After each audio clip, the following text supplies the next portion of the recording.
A Rappler source confirms Supreme Court Chief Justice Maria Lourdes Sereno will go on leave earlier than scheduled. The source says the SC and Bank asked Sereno to go on leave during their session Tuesday. The source adds the Chief Justice will go on indefinite leave starting Thursday. But Sereno's spokesperson Jojo Lacanilao says it is a wellness leave taken early from the original date of March 12 to 23.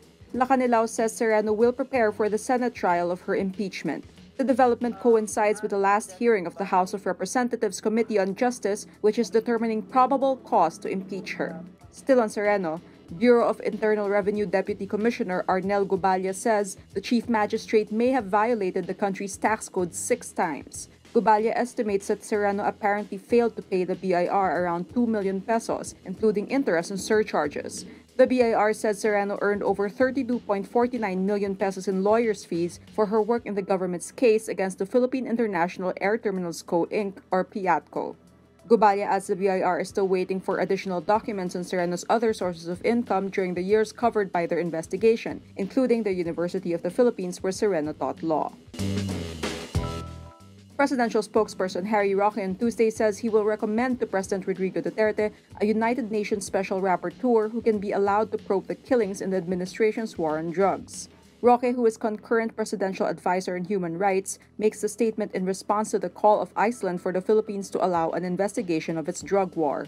He says, quote, "Of course, the statement of the Iceland ambassador is an expression of his home state, but it's an expression that we don't have to heed." Roque says under the special rapporteur system, no one can compel a state party to allow an investigation if it does not want to do so. He adds the Duterte administration will definitely not agree to an investigation by Special Rapporteur Agnes Calamard. Roque says, quote, "Part of the qualification of a special rapporteur is to be trustworthy enough so that the member nation of the UN will allow a special rapporteur to investigate. The fact that there's no way that Agnes Calamard can be allowed to investigate in the Philippines proves that she has failed in this regard." Calamard drew the ire of Duterte after she and another UN expert called on the Philippine government to stop drug-related killings in August 2016. Senators in the National Food Authority Council blame NFA Administrator Jason Aquino for the increase of prices of NFA rice. Senator Cynthia Villar slams Aquino for making a public pronouncement on the shortage of NFA rice, causing people to panic. Villar says the government should calm the public and not scare them, adding the people would not be able to differentiate NFA rice from commercial rice in the market. She says Aquino is trying to force the Interagency NFA Council to give him authority to import rice. Aquino earlier said the NFA only has a buffer stock of rice for 1.7 days, a far cry from the required 15-day buffer stock at any given time and a 30-day buffer stock by July 1 or the start of the lean months. Senator Bam Aquino and Assistant Secretary Mercedita Sombilia of the National Economic and Development Authority says the NFA chief's press release caused the increase of rice prices because traders panicked. The NFA rice previously priced at 27 pesos per kilo is now being sold at 42 pesos to 45 pesos. The NFA chief previously said the shortage was due to the low farm gate price ceiling of the government and the absence of rice importation to counter it. He said the NFA could not procure rice grains from local producers due to the low price of 17 pesos. The NFA chief said farmers would rather sell their products at a higher price to middlemen. China's propaganda machine kicks into overdrive Tuesday to defend the Communist Party's move to lift term limits for President Xi Jinping. The move triggers criticism on social media despite state censorship. The Communist Party earlier proposed to lift the 2-term limit for the president, giving Xi a clear path to rule the world's second-largest economy for life.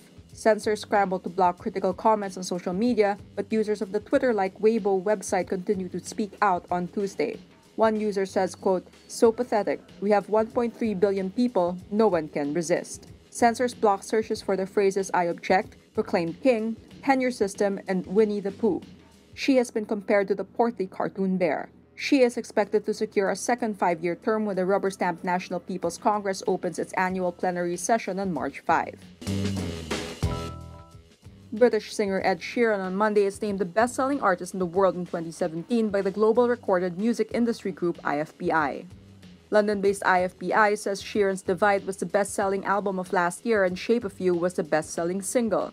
Drake is second in the ranking, followed by Taylor Swift, Kendrick Lamar, Eminem, Bruno Mars, The Weeknd, Imagine Dragons, Linkin Park, and The Chainsmokers. The ranking includes digital and physical album and single sales, as well as audio streaming. Sheeran is the 5th recipient of the Global Recording Artist of the Year award after One Direction in 2013, Taylor Swift in 2014, Adele in 2015, and Drake in 2016.